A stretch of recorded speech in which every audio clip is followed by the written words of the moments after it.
Boa noite. Tudo bem, turma? Boa noite, tudo bem? Boa noite. Tudo jóia? Vamos começar. Como vocês estão? Tudo bem? Vamos dar um andamento, então, na nossa disciplina de farmacognosia. Farmacobotânica e farmacognosia.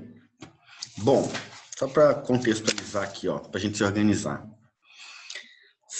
A nossa disciplina tem 8 unidades. Dia 5, então, foi liberada para vocês, né? Mais uma unidade. Não é isso mesmo? Essa semana foi liberado para vocês taninos. Né? Foi liberado já a introdução à farmacognosia, método de extração, polissacarídeos e agora taninos. E, pelo que eu estou vendo aqui,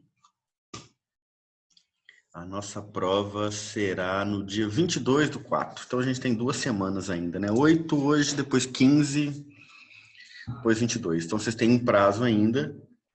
A atividade avaliativa já foi liberada lá para vocês, né? Tá. Inicialmente, eu deixei todas com a data para o dia 12. Mas como vocês têm prazo maior até a prova, né, havendo necessidade aí, a gente estende um pouco o prazo, tá?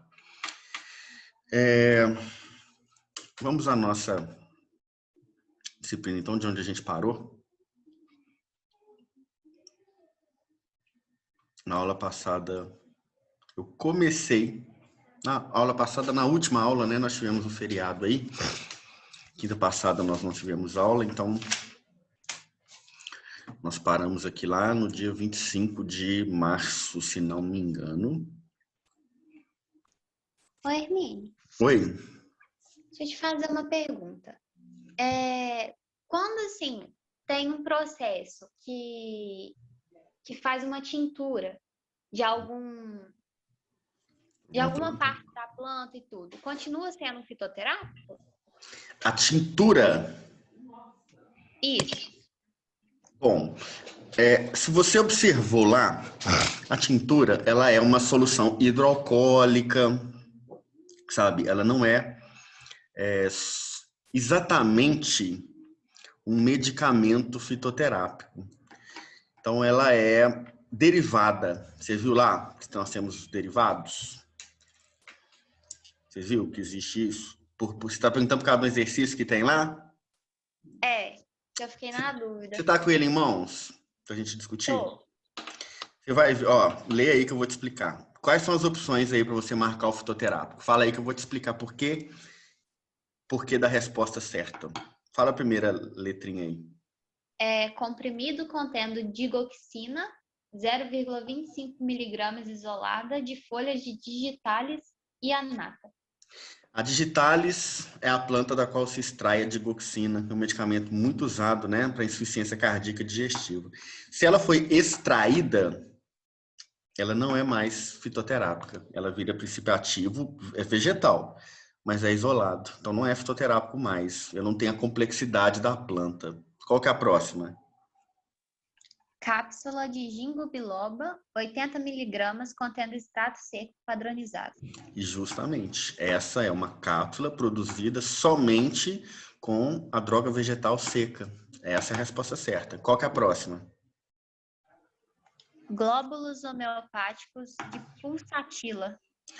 Bom, o homeopático, apesar de ser feito de planta, ele não é considerado fitoterápico. O fitoterápico é um medicamento alopático. Então, o homeopático tira a caracterização do medicamento fitoterápico, entendeu? E a outra? Fumada preparada com tintura de arnica e salicilato de metila. A tintura de arnica, ela...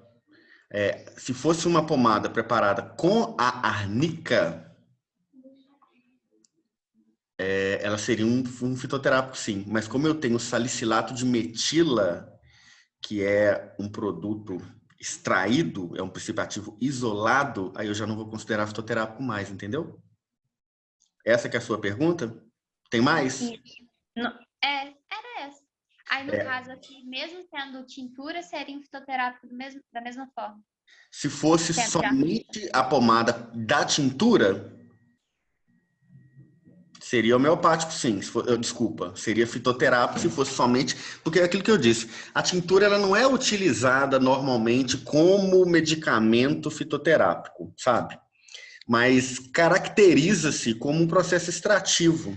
A tintura é preparada, né, é um derivado, preparada como um processo, a partir de um processo de extração.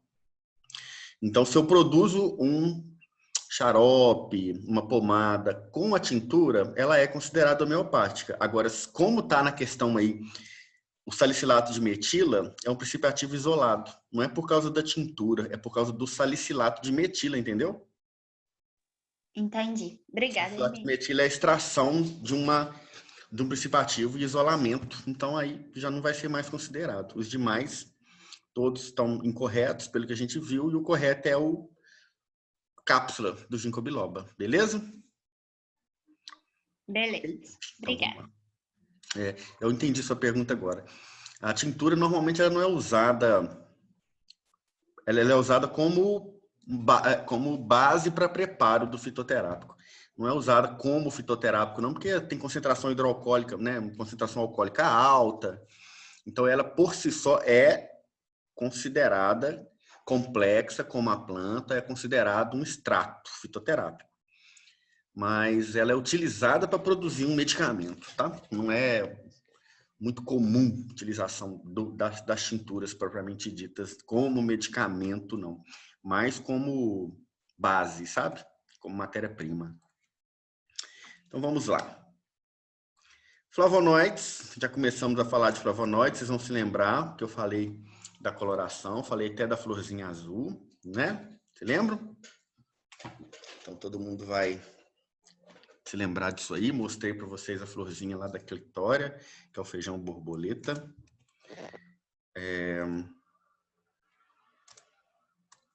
Paramos.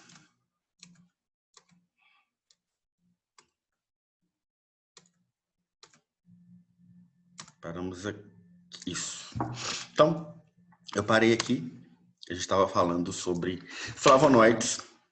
São metabólitos secundários de plantas, né? E a nossa prova, inclusive, termina aqui. Taninos já foi liberado para vocês, mas a gente não vai dar tempo da gente ver taninos em aula antes da prova, né? Então, se a gente não viu na nossa aula aqui, não vai cair na nossa prova, tá? Esse feriado aí tirou taninos da nossa lista, né? Justamente por causa de diminuir essa nossa aula e a gente não dê tempo de ver, beleza? São metabólitos secundários, como a gente já viu, temos vários, né? Ó, só para relembrar aqui, temos flavonas, catequinas, antocianinas, são responsáveis pela coloração de flores, de frutos. E tem um exemplo para vocês aqui de uvas, né? De cores diferentes. Temos uvas aí mais pretas, mais escuras, temos uvas mais rosadas e temos uvas verdes, que apesar de maduras, elas são verdes. Isso pela presença de algumas substâncias que conferem cor. No caso dos flavonoides. As uvas têm taninos também, que é a nossa próxima disciplina. Mas são substâncias diferentes, tá? Os flavonoides são polifenóis, presentes em relativa abundância entre os metabólitos secundários dos vegetais. Observem que nós temos um fenol em comum, como a gente já viu. Todos os taninos são fenólicos, possuem essa estrutura na sua molécula. E pelo menos uma hidroxila ligada diretamente ao anel benzênico. Então, pode ser polifenóis. Posso ter diversas hidroxilas ligadas num grupamento fenólico, ok? Ao anel benzênico, né? A estrutura geral de um flavonoide é isso aqui, ó. Eu tenho dois anéis aromáticos, A e B. O anel B tem de 1 a 3 hidroxilas, esse anel aqui, nas posições 3, 4, 5, ou 3, 4 e 4. Duas hidroxilas no anel A, vocês estão vendo aqui, uma aqui e outra aqui. E um heteroátomo no anel C. Aqui, no caso, o heteroátomo é o oxigênio. Se falo um heteroátomo, é porque eu tenho dentro de um anel carbônico um outro átomo diferente. Pode ser nitrogênio, oxigênio, enxofre, né?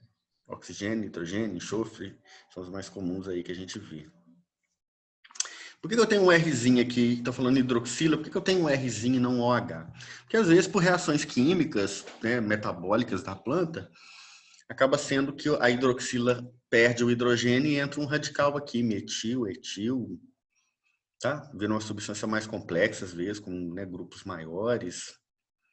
Mas essa é a estrutura geral, tá? Falou em flavonoide, pensem nessa estrutura aqui. Lembrem dessa nossa estrutura padrão, tá? Então vamos lá.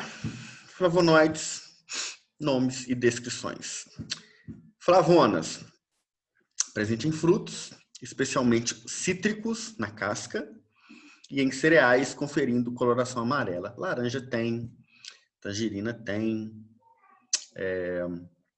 limão tem, né? Muito típico, frutas cítricas amarelas, né?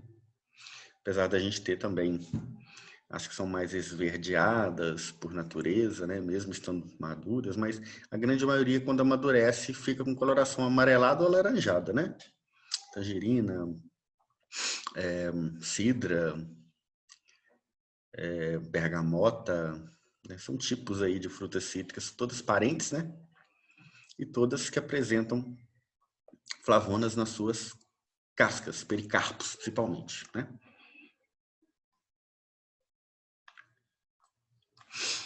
Pertence ao grupo a tangerina, né? Aí nós temos uma substância dela que é a tangeretina, presente na tangerina, presente na mexerica, presente na bergamota, luteolina, adiumestina, nobiletina, apigenina e diversas outras aí, né? Pertence aí a essa família grande das frutas cítricas, né? Tangerina, limão, laranja e suas espécies diferentes, né? Diversas espécies de laranja, diversas espécies de tangerina, diversas espécies de limão. E temos algumas outras aí, como eu citei, cidra, né? E temos outras frutas cítricas aí, né? Flavanas, flavonas e agora flavanas. Presente em frutos e folhas, confere cor a diversos alimentos. As biflavanas estão presentes também no lúpulo, nozes, na água de coco. Compõe esse grupo a procianidina, luteoforol, ateaflavina e catequina. Flavanona. Características de frutas cítricas possuindo cor amarelo palha. A esperitina e a naringenina pertencem a esse grupo. Pessoal, vocês não precisam decorar esses nomes não, tá? São exemplos, tá? Que a gente tem aqui.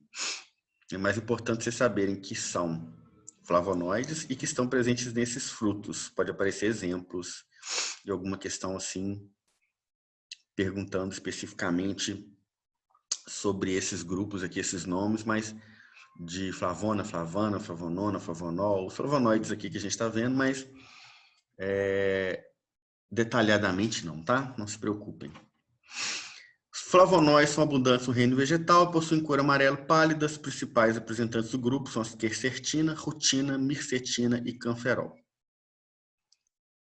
Isoflavonoides, leguminosos, como daidzeína e genisteína. E antocianinas são aquelas da coloração azul, roxa ou violeta, presente em frutas e flores, como uva, berinjela. Aí temos a cianidina, que é o principal representante do grupo. Beleza? O anel C, resultante da ciclização da ponte C3, diferencia as estruturas dos flavonoides. Ó. Lembram de que está o anel C? Esse aqui, ó. Observem que isso e isso é muito igual em todas as estruturas. Ó. Aqui com aqui. Estão me ouvindo direitinho, pessoal? Está travando para vocês? Não? Sim ou não? Porque o Zoom às vezes dá uma mensagem aqui de internet instável. Deu uma travadinha assim, mas deu para entender. Eu fico na Tá dúvida dando se para está entender. travado. Se qualquer coisa aí, vocês tentem me avisar. Mas observem, ó, que o grupo, o anel C, vocês lembram que é esse anelzinho aqui, ó. Observe que ele é diferente aqui, com aqui, com aqui. Tá vendo? Ó, o anel C. Tá vendo? Ele é diferente. E o anel A e B aqui, ó, eles são iguais, ó. Tá vendo que a estrutura é padrão. Então eu tenho uma estrutura com 3 anéis ABC. O A e B é bem igual, ó, igualzinho, e muda somente o anel C. Aqui, ó, chalcona, flavanona, flavona, flavananol, flavonol, flavandiol, flavanol. Isso aqui é a estrutura padrão. E aí eu vou ter aquela alteração no anel C, tá? Para caracterizar qual grupo, qual flavonoide a gente está se referindo. Aqui, por exemplo, a quercetina, rutina, genisteína, daidzeína e luteolina, ó. Ok? Isso a gente chama de grupo farmacofórico. O que é grupo farmacofórico? Substâncias que são parentes, como flavonoides, taninos, elas costumam ter a molécula parecida, com pequenas alterações. A parte que é fundamental e que não se repete, a gente chama de grupo farmacofórico. A gente estuda isso em química farmacêutica, farmacologia. Seria o grupo farmacofórico, é o grupo que se repete e é responsável pela ação. Se eu mudo esse grupo farmacofórico, essa substância acaba perdendo a sua atividade farmacológica. Então ela precisa estar presente, sabe? Ela tem que estar ali. Não posso mudar. Às vezes eu levo para o laboratório para alterar, mas eu posso alterar um monte de coisa na molécula, mas se eu alterar o grupo farmacofórico, eu perco a relação estrutura-atividade. A estrutura é responsável pela atividade. Se eu mudo a estrutura, onde não pode, eu mudo a atividade. Perco a atividade, né? Vira outra substância, né? Antocianinas são pigmentos, coloração das pétalas de flores, são agentes polinizadores, chamam a atenção, né? Pela cor. E cor vermelha de vinhos, frutas e doces de confeitaria aí são muito ligadas a essas substâncias, beleza? Aqui as antocianinas, olha, de coloração roxa, avermelhada, azul, lilás, são cores bonitas, né? Ciano, né? Vem do azul, né? Então, as diversas combinações do azul aí, gerando aí desde um lilás, um roxo, um azul mais escuro, né? São muito bonitas as colorações, né? Das antocianinas. Olha aqui os frutos. Aí eu tenho framboesas, as uvas, como eu falei com vocês, a jabuticaba, né? Que também tem essa cor de vermelho, a roxa, a preta, né?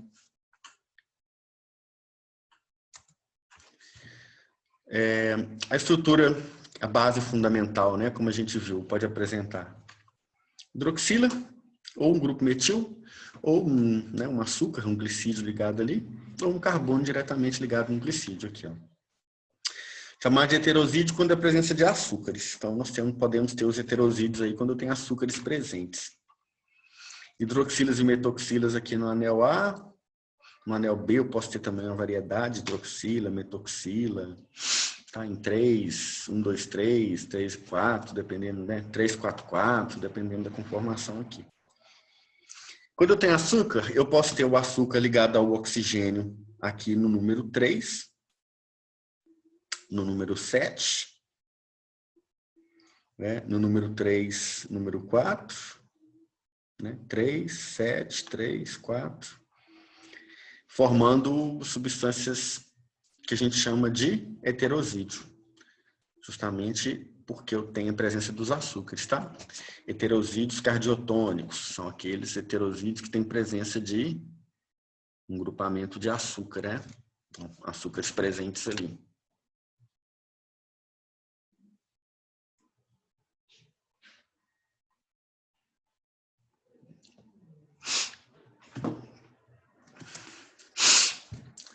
Heterosídeos, quando eu tenho a presença dos açúcares, eles são solúveis em água, álcoois e outros solventes orgânicos, polares, insolúveis em solventes orgânicos apolares. Heterosídeo, já está falando, presença de açúcar. Então, são solúveis em água, os açúcares são solúveis em água, em álcoois e insolúveis em solventes apolares, né? Polar dissolve em polar, apolar em apolar, né? E as agliconas, que é o restante da molécula, já é pouco solúvel em água, né? E solúvel em solventes de polaridade intermediária apolar. Por quê? Porque eu tenho muitos carbonos, né? São grupos mais apolares, ao contrário dos açúcares, que são grupos mais polares. Então, os flavonoides acabam tendo polaridade intermediária devido à presença dos dois aí, né? Das duas grandes partes da molécula, que uma é polar, ó. Estão vendo aqui o açúcar, com uma parte que é apolar. Ok? Isso aqui é chamado de rutinosídeo. O rutinosídeo é o heterosídeo da, né? Ele se liga isso aqui na rutina, ó. Ok? Conferindo essa característica. Quais são as funções dos flavonoides nas plantas? Proteção dos vegetais contra os raios ultravioletas, contra insetos, fungos, vírus, bactérias. Então, tem uma característica de proteção, mas atraem animais para polinização, né? As frutas, para dispersão de sementes, né? São antioxidantes na planta, controle da ação hormonal, né? O hormônio do amadurecimento. Todos vocês sabem que a coloração é o que nos indica se está maduro ou não em muitas frutas, né? Alguns a gente não consegue ver assim só pela cor, mas a grande maioria das frutas a gente observa pelo controle dos hormônios a maturação através da presença dessas substâncias coloridas. Eu sei que está maduro quando essas substâncias aparecem na casca, principalmente, né? Então a amora ela é verdinha, branquinha, fica roxinha quando está madura, né? Aí os exemplos aí que a gente tem, ó, né? Todas têm uma cor quando está verde. A gente chama de verde porque fica verde, né? Começa normalmente verde mesmo, ou branco, como morango. Mas no final, elas, quando amadurecem, elas adquirem a cor desses flavonoides importantes que estão presentes na sua composição química, né? Como fitossubstâncias. Crescem e desenvolvem, né? As plantas ajudam no crescimento e desenvolvimento. São agentes aí responsáveis pelo inibição de enzimas e diversas características que a gente vai ver que, inclusive, são também utilizadas nos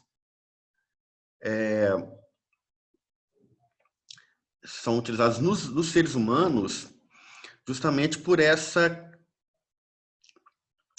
substância apresentar no ser humano um dos mesmos efeitos que apresentam nas plantas, como, por exemplo, antioxidantes. Entenderam? Então, se eles são oxidantes, eles inibem algumas substâncias como radicais livres. E se eles têm essa capacidade nas plantas, eles têm também, né, essas substâncias têm também essas mesmas características nos diversos tecidos e substâncias aí dos demais animais, né? Então, não é nada específico de via metabólica que vai diferenciar homens de vegetais, por exemplo. É a inativação, né, de inibição de radicais livres.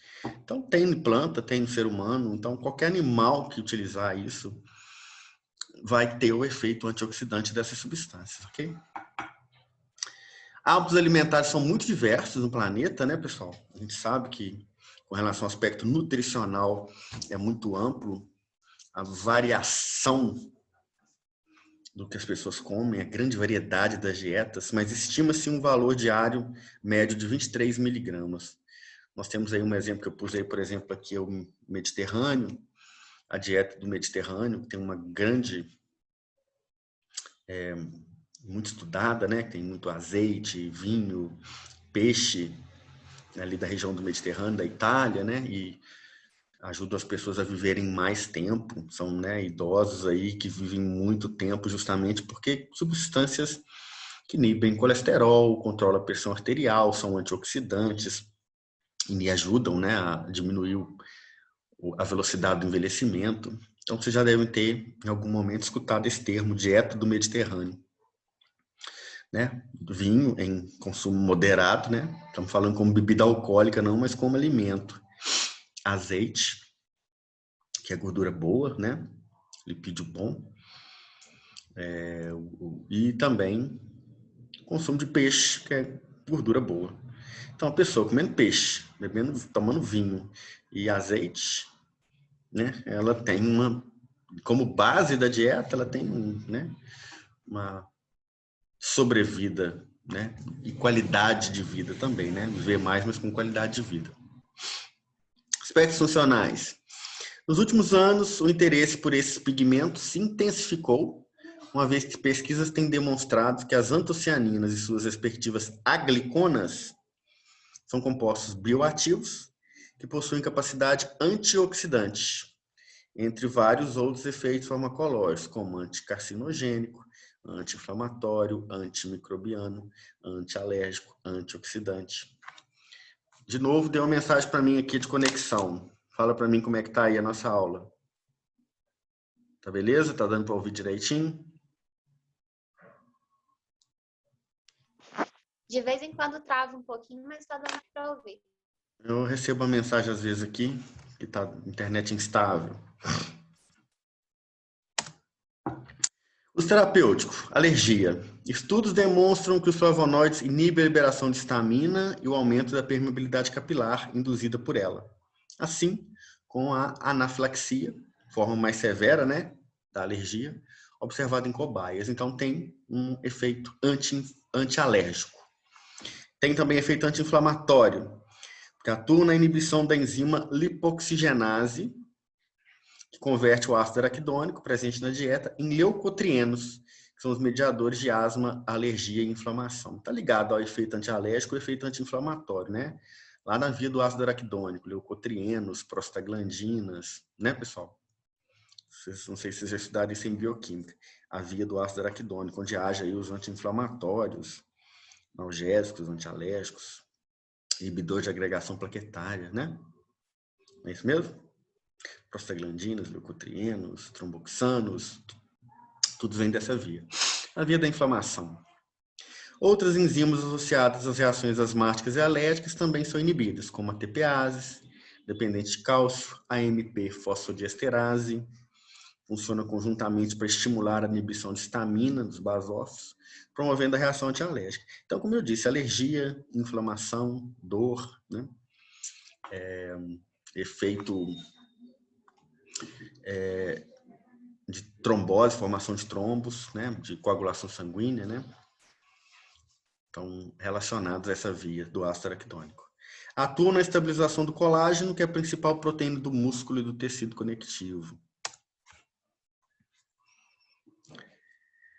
Uso preventivo e terapêutico no câncer devido à ação antioxidante. A gente sabe que uma das principais causas do câncer são os radicais livres e a reação desses com o DNA.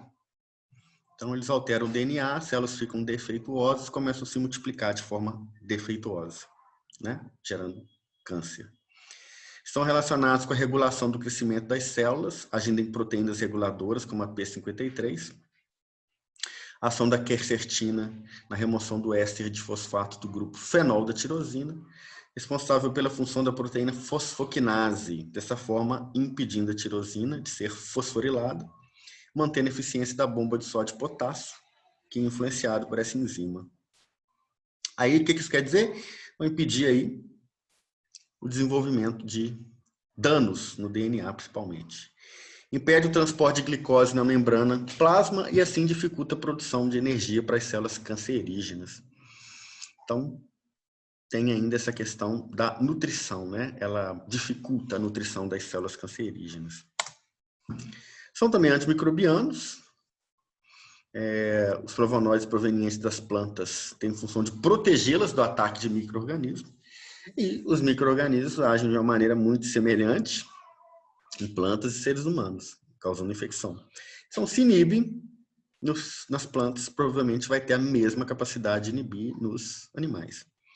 Então, inibe a germinação dos esporos de patógenos, né? Dessa forma, a ingestão dessas plantas está associada a uma consequente proteção contra esses micro-organismos, fungos e bactérias. Ainda não há evidências consistentes a respeito da inibição da atividade do HIV.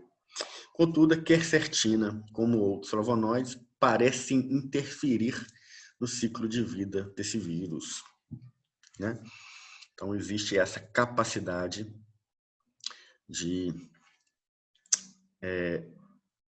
inibir o crescimento de micro-organismos, seja fungo, seja bactéria, seja vírus, né?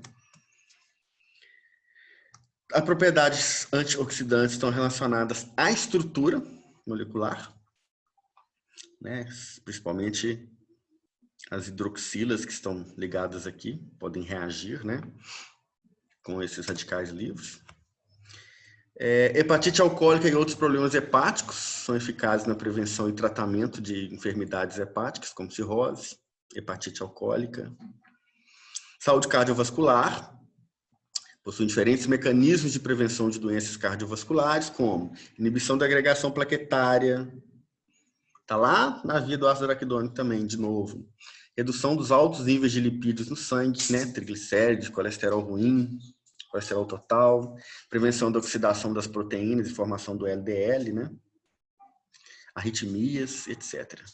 Catarata, olha só, testes aí em vivo, né? Em animais já mostraram eficácia para reduzir o risco de catarata originado por diabetes, né? Pela inibição de uma enzima chamada aldose redutase. Converte o excesso de glicose em sorbitol, que causa o processo da catarata diabética. Acidente vascular cerebral, AVC, né? Beber um copo de suco de laranja diariamente reduz em 25% o risco de AVC, conforme um estudo realizado aí nos Estados Unidos. As laranjas são ricas em vitamina C e nos flavonoides, que é o que a gente está estudando, como esperidina, né? Atua para reativar a vitamina C depois dela ter sufocado um radical livre. Eleva o nível de HDL e reduz o de LDL. Ainda tem esse controle. Na gravidez, no último trimestre de gestação, a alimentação rica em flavonoide pode prejudicar o funcionamento do coração do feto, segundo o estudo também aí brasileiro. Então, como toda substância, ela tem benefícios e tem riscos, né? É muito importante a gente estudar em farmacognosia. Fitoterapia também a gente estuda os riscos, contraindicações das substâncias das plantas, porque existe um mito popular de que o que é natural não faz mal, né? E isso não é verdade de maneira nenhuma, né? A função anti-inflamatória dos flavonoides inibe a produção da prostaglandina, como a gente viu lá na via do ácido araquidônico de novo, que é produzida pela placenta, que tem a função de manter aberto um canal chamado de ducto arterioso, que reúne a artéria pulmonar à aorta. E aí, depois de 7 meses de gestação, esse canal depende da prostaglandina para ficar aberto. Então, a inibição da prostaglandina pode gerar um problema cardíaco no bebê. Então, propriedades biológicas aí comprovadas. Atividade sobre a membrana, sobre a permeabilidade capilar, esperidina, rutina e quercetina. Aumenta a fragilidade capilar e aumenta a sua resistência em distúrbios circulatórios, doenças hemorrágicas, como vasculoprotetores e venotônicos. É utilizada aí a esperitina, a rutina, né, principalmente, utilizada aí para tratar varizes, né, de membros inferiores, principalmente vasinhos. Atividade antioxidante, anti-inflamatória, antiviral e antitumoral. Atividade hormonal. Umas isoflavonas aí da soja que a gente sabe são utilizadas para a redução da osteoporose como um dos problemas relacionados à menopausa, né, climatério. Tá aqui uma isoflavona, né, como demais flavonoides aí, apresentam aquela estrutura que a gente viu, ó, né? São fitoestrógenos, né, pessoal? Apresentação estrogênica. Então, agem como se fosse uma reposição hormonal nas mulheres aí que estão em climatério e menopausa. Liga seus receptores de estrogênio, então vão ter ação como se fosse um estrogênio, né? A mulher tem a redução da síntese de estrogênios e aí é feita uma reposição com isoflavona da soja. Aí inibe a formação de tumores, tem atividade antioxidante, inibe a agregação plaquetária, proliferação de células de musculatura lisa. Então, tratado em doenças, né, utilizado para tratamento de doenças cardiovasculares, hipercolesterolemia, menopausa, osteoporose e câncer. Como um exemplo, glicine, que é a soja. Glicine Max. Ok? Dúvidas? Dúvidas, pessoal? Sobre flavonoides? Nossa prova vai até aqui. Não vamos entrar com taninos, nós temos só mais 7 minutinhos aí. Não vou começar taninos agora, vou deixar para depois da prova, né? Nossa prova, como a gente viu aí, é dia 22. Então, bons estudos para vocês aí. Tiverem alguma dúvida com relação à atividade, tiverem alguma questão que vocês querem conversar, discutir, pode fazer contato comigo, pode usar o resto da aula. Caso contrário, vocês estão liberados por hoje, beleza? Alguém quer falar alguma coisa? Beleza, então bom final de semana para vocês, bons estudos aí, nos encontramos na nossa próxima aula e boas provas aí, começa na semana que vem, né? Tchau, tchau. Tchau, Hermínio. Boa noite. Boa noite.